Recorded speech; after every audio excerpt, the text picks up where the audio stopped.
Should the Detroit Lions be the betting favorites in Vegas? We talk about it with Ben Brown. You are Locked On Lions, your daily Detroit Lions podcast. Part of the Locked On Podcast Network, your team every day.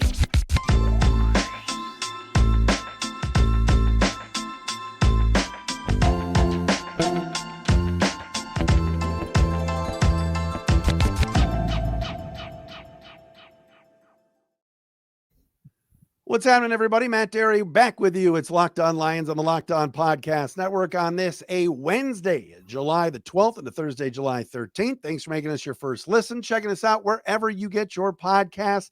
Indeed, our guest today, if you're watching on our Locked On Lions YouTube channel, is our buddy Ben Brown. Almost said Ben Braun, the former college basketball coach. You've heard that before, Ben, I'm sure, right? I get a lot of different name variations. I would say that much, basically. So. Ben Brown is our guest from Pro Football Focus. Will join us momentarily. I want to talk betting. I want to talk data. That's what his specialty is. Certainly the over-under right now in Vegas, 9.5 at FanDuel, proud sponsor of the Locked On Podcast Network for the Lions this season. We'll get into that with Ben. Don't forget, follow us on Twitter at Dery Speaks, Dery Speaks, at Locked On Lions on Twitter, the Matt Dery Facebook fan page. Yes, we are on Threads at The Real Matt Dery. Don't ask me why. And also, of course, the Locked On Lions YouTube channel. All right, Ben Brown is here. A lot to get into. We're closing in on training camp, a couple of weeks away, Ben. And you and I were talking off air. You're not ready to crown, a little Denny Green term. You're not ready to crown the Lions just yet, but I know you do like what you're seeing right now.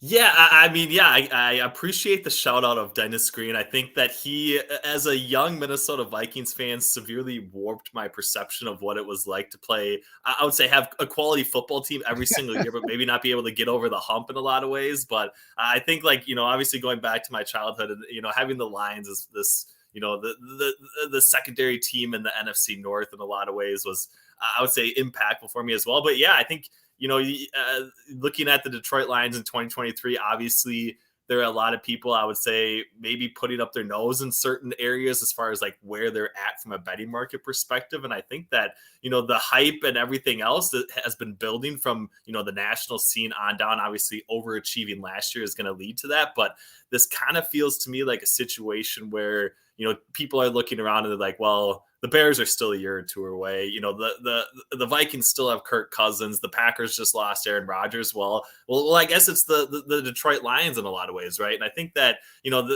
they could very much, I would say, live up to those expectations. But I think that it has almost gone a little too far to the point where they might be just a little bit more overhyped than what, I'm currently seeing in some of the PFF data and other things we're looking at. All right. Well, your Twitter is going to blow up with our listeners, so prepare yourself for that. Yes. But all right, I put it on the screen. Hype, real or no? It sounds like you're leaning more toward no, but be honest, Ben, and you're a guy, like you said, you've covered the Vikings. You've been a Vikings fan. You cover the whole league now for PFF, but the Lions have to be the betting favorites, you would figure. And forget betting. They are the best team, at least on paper right now, don't you think, in this division? Yeah, I do agree with the synopsis that they should be like the lead dog in the NFC North right now. Just based on where they were at last year, kind of how they finished out the season, and just given the lack of movement, I would say, in a lot of other teams in the NFC North, like it very much makes sense. But this still seems like a team that, even though they probably did exceed expectations last year, probably haven't, I would say, arrived to the point of really, I would say, being looked at as far as like legitimate contenders in the NFC, right? Like, can they go up against a team like Philadelphia and hold their own in a playoff type setting? Can they do that with Dallas? Can they do that with San Francisco? And I think that, kind of where they're priced and where the hype has been is that they are very much going to be that fourth team and could get up into the third or even the second or the first spot. And that's the part that I am, I don't know, questioning, I guess, might not be the best word, but I think that, if the hype is kind of building for them to be, a top two or top three team in the NFC, I'm not quite sure that I'm bullish enough on them to potentially see them actually get there, I would say. So when I said earlier about 9.5 wins, if you had to put a wager down, and you have bet in your day, I'm not throwing you under the bus or anything to any of these hotlines, but would you say over or under? What would you do? Yeah, it's going to be really close. I think, like from PFF simulation perspective, we do essentially have them right next to where they would be at in the betting market. I think it's at like 9.3 wins. So I think if I was going to lean in one direction, I would still probably play a plus money play on them to win the NFC North. It just doesn't seem like Minnesota is going to be anywhere close. And unless you know something about Jordan Love that the rest of the league and the rest of the betting market doesn't know, like there's a very viable chance that the Lions could maybe, only win 9 games and still potentially, win the NFC North. So I think although I would maybe lean towards the over from their win total perspective, I think, with my money, I very much like the plus 145 price on FanDuel for them to, win the NFC North as opposed to doing, the minus 110 price for them to go over 9.5 wins. Cause I do think there are at least some scenarios where, they could win the NFC North and maybe still finish just a little bit short of that win total. I want to get into a little sunny or cloudy. What you think is a lock that is something that is rock solid with this team, and then maybe some things that maybe you're not that you're concerned about in a second. But you mentioned Minnesota and your knowledge of this Vikings team. If you got the Lions at 1, are the Vikings at 2? And there's even this Justin Fields hype. I mean, Ben, I call him Hall of Fields. I am so tired of this hype. I mean, the other day on First Take, what are they doing? If you had one throw to make in the NFC North and picked a quarterback to make that throw, and they're all picking Justin Fields, I'm like, oh my gosh, I can't wait for the season to start because I can't take it. Right. I think very much like what is the evolution going to be like in that offense? Because obviously they were so reliant on Justin Fields to make plays with his legs. And although that can be, somewhat sustainable when you are coming from behind and kind of this underdog mentality, like in order to like get ahead of teams and kind of like be the top dog, like you have to be able to throw the football. And I still think that, even though Justin Fields was a really accurate passer at Ohio State, we haven't necessarily seen that, I would say, carry forward as maybe as much as we would want to project, maybe as much as we would even want to like at this point to really say that he is going to take this, third year leap this particular season. But he finally has the weapons in place in Chicago. So I think a lot of that might just be, we're at the point in the offseason that everybody's going to get hyped up on one sort of situation or the other. But I do think that, if I was power ranking these teams right now, I would very much have the Detroit Lions at 1. I do think that Minnesota is probably still that second best team, but I probably have some bias with them potentially finishing worse than what the betting market's even projecting right now. It does seem like, Kwesi Adofo-Mensah and Kevin O'Connell are at least more open to a little bit more of a rebuild type approach. We've obviously seen them release guys like Delvin Cook and lose some guys along, the defensive line in particular as well, and are very much going to have, a young team that really hasn't had a ton of meaningful reps at the NFL level yet. And I think that's got to be concerning. So I don't want to say that I'm like overly bullish of Chicago, but I wouldn't be surprised if they end up finishing as the second best team in the NFC North. So I think if I was like actually projecting it from my own viewpoint, I would have Detroit 1, Chicago 2, Minnesota 3, and then the Green Bay Packers at 4 is kind of how I at least see this season, I would say, finishing out. I'll tell you what, the PFF posse is anti-Packers. That's you and now your boy Brad Spielberger. Brad hates the Packers. Right. He's down on Green Bay. I know he is, and Brad's a great guy. I mean, he's honestly the best of the best, I would say, to be honest with you, and really understands the game and the salary cap implications like nobody else, I would say. But they're just too young of a team in a lot of ways. I still think there's like some weird things going on with David Bakhtiari, in particular from an injury perspective, and they just, I would say, maybe aren't all the way there along the offensive line. So then you're relying on guys like Christian Watson, who definitely flashed at certain points last year, but with a very young signal caller that hasn't had very many meaningful reps at the NFL level, like I think there's got to be concern about this entire offense kind of coming together and gelling quickly, especially given how young they are. And defensively, they've had, I would say, flashes, and I think Jair Alexander is still a really good shutdown cornerback, but I think they're thin in a lot of spots that could be very concerning, and it does seem like there are probably a lot of scenarios where, the wheels come off and this does turn into a full-on rebuild post Aaron Rodgers in Green Bay. And that's kind of what the PFF projections play out. So I get why Brad and I are at least in lockstep in that, which is good. So, More with Ben Brown from Pro Football Focus, PFF.com, and of course on Twitter at PFF_Ben Brown. Are you on Threads, by the way? So I did start. I did start a thread thing. I don't know if I've actually done it. I'm not, and I don't want to rag on anything. I'm not a. I need to be more involved on the social media platforms, and I do think that Threads might be an interesting a way to actually get into it. But it the Twitterverse and everything else is at a very delicate time, I would say. So I do think moving on some of those other platforms is definitely something that I am very much going to pick up here as we move towards training camp for sure.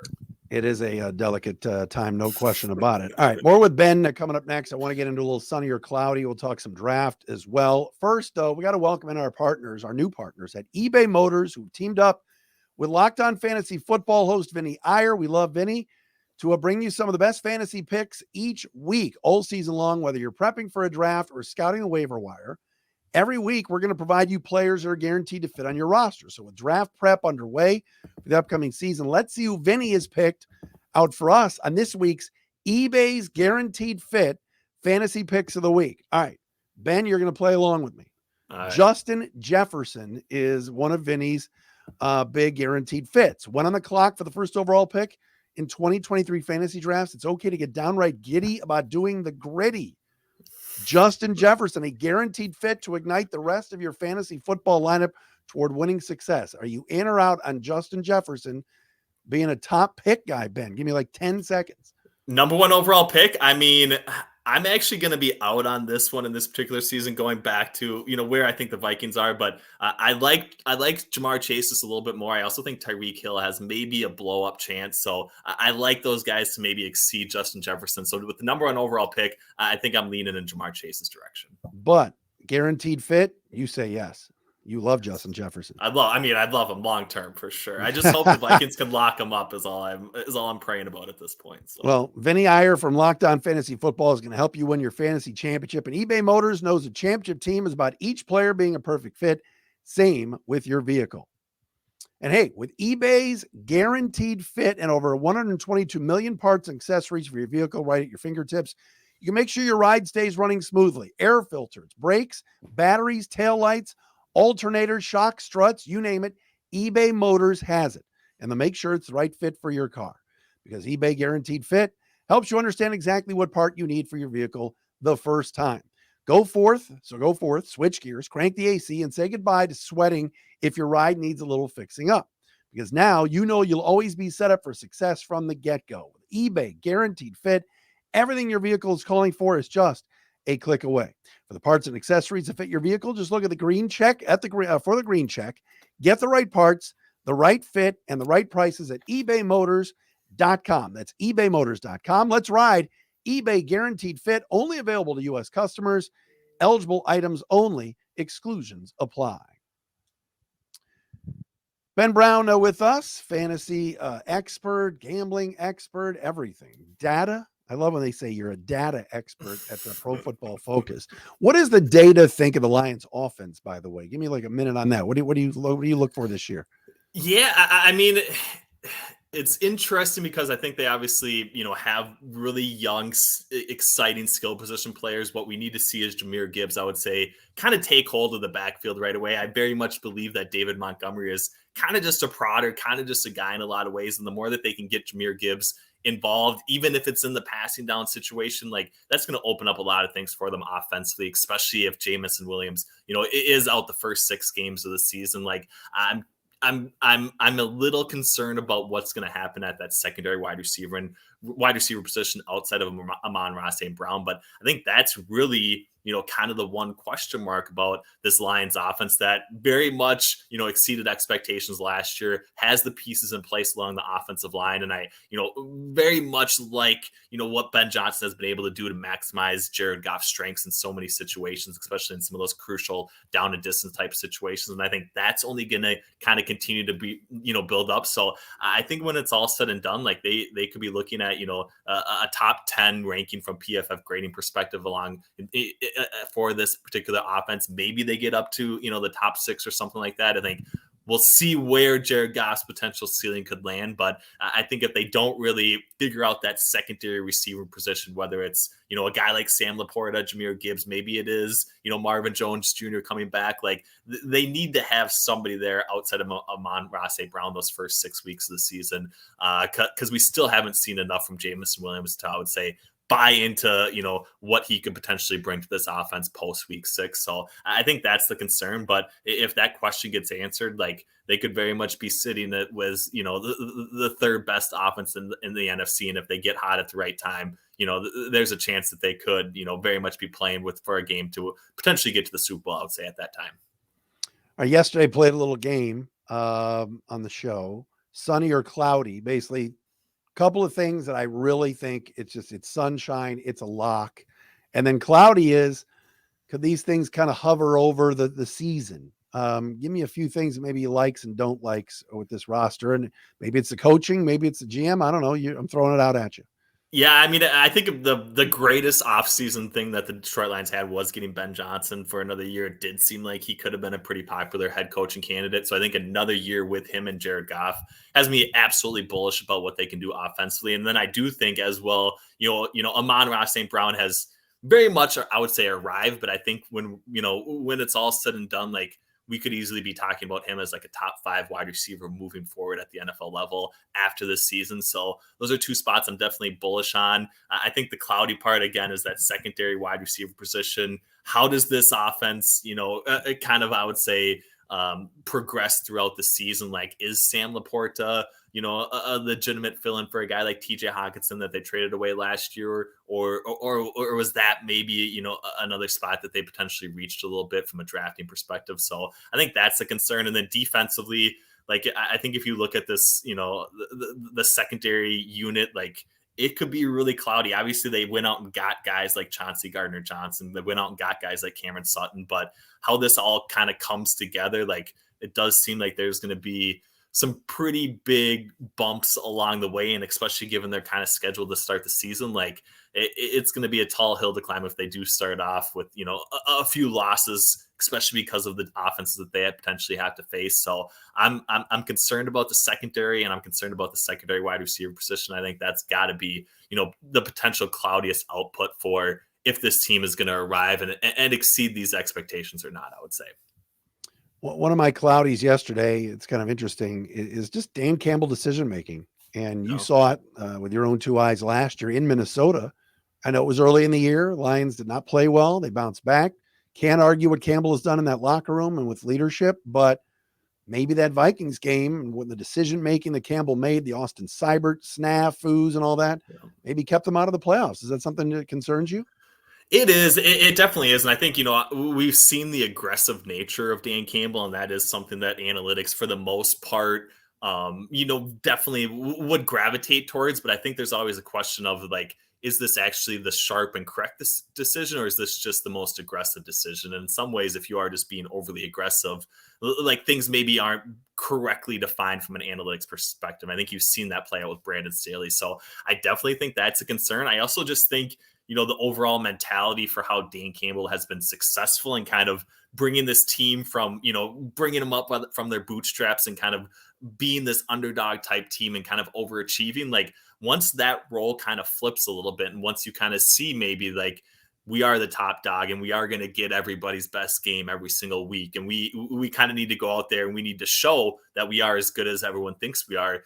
Like, that mentality in a lot of ways flips. And I don't think we've seen, Dan Campbell necessarily have to deal with that, but also how he's going to handle those types of situations. If he still is going to be able to kind of play this underdog card, or if he can, still maximize, the expectation for this team and really kind of pick up some of these spots where they can kind of improve their win probability from him actually being aggressive. So I do think there is still, some concern about a Dan Campbell-led team being kind of the top dog, and how that's actually going to pair with where they've been at previously and just how people have kind of, I would say, defined them. So I very much like, and I'm in agreement with, your idea on that one in particular.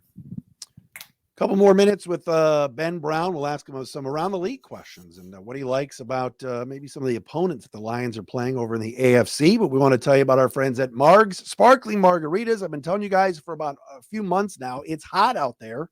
Just got back from vacation, and I missed my sparkling margs, my margaritas. They're so good, refreshing, ready to drink. They're better than White Claws. They're better than High Noons. Margs are unbelievable. Crafted with real Blanco tequila. They're clean. They're crisp. Genuinely taste so good. And they got 5 unique flavors. So there's something for everyone to enjoy. Love them most when kicking back after work. It's been hot. Get on the weekends. And the great thing about Margs is I'm going to be packing my cooler for backyard barbecues and days at the beach and even some tailgating in the fall with Margs. That's M-A-R-G-S, the drink of summer, no question about it. Go to the website. Find out more where you can get these things at SipMargs, SIPMARGS.com. You'll find a retailer near you. SipMargs.com, must be 21 and over. Cheers, and please drink responsibly. All right, Ben Brown with us, Pro Football Focus. All right, so the Lions are going to be playing the AFC West this year, Ben, and it starts off in Kansas City. You mentioned week 1 is not going to be easy. Even if they, if the secondary had played together for 5 years, it's not going to be easy. Now this is going to be their first action. But what do you think of the Lions playing the AFC West, and how do you view kind of the AFC as a whole? Yeah, I mean, I think if there was one, division that you wouldn't want to play, it is probably the AFC West. Like, there is probably some legitimate hype with the Los Angeles Chargers as well. Everyone already knows kind of, what we're going to get from the Kansas City Chiefs. And I do think it is going to be, their very best, especially starting off in week 1. So I think it's concerning. And then you put in teams like the Chargers, like I just mentioned, and you put in a team like Denver, who very much was expected to probably challenge for the AFC West at this time last year and kind of had the high gaudy win total at 9.5 games and very much didn't live up to the hype last year, but in a lot of ways kind of has the same core tenets of where they were at last year at this time. So there could be some bullish cases where, Sean Payton, maximizes the strengths of Russell Wilson, and they do kind of turn into that team that everyone thought last year. So I think you're going to end up playing, 3 really good teams in the AFC West. That does have to be concerning. I think you absolutely have to win, week 8 at home against the Las Vegas Raiders. And then, if you do win another game against either Denver or the Chargers, like even with a week 1 loss, going 2-2 or maybe even 3-1 against this division, is very much going to set them up, I would say, for, not only a playoff berth, but a pretty decent season at that time as well. Top 3 teams in each conference. What do you think?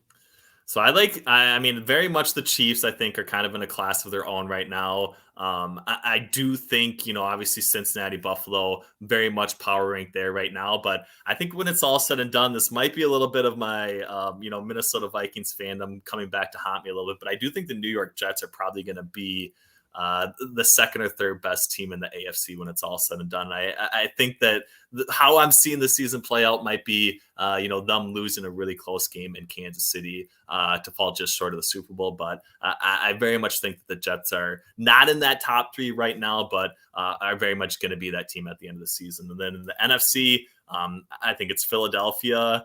I think it's Dallas. And then I think it's San Francisco, but I would probably have Dallas a little bit ahead of San Francisco because I'm just not quite sure how this quarterback situation is really going to play out for San Francisco to start the season. And I very much think they're the team that, the Detroit Lions could potentially overtake and really be that third or even the second best team in the NFC when it's all said and done. Ben, thanks for the time, man. Great to see you and talk to you, and we'll do it again soon. Awesome. Thanks, Matt. Have a good show. Let's see if we can restore it or not. I'm not quite sure, but I have some faith still. So some old Eric Eager bits coming out right here on the Wednesday edition of Locked On Lions. We are back again tomorrow.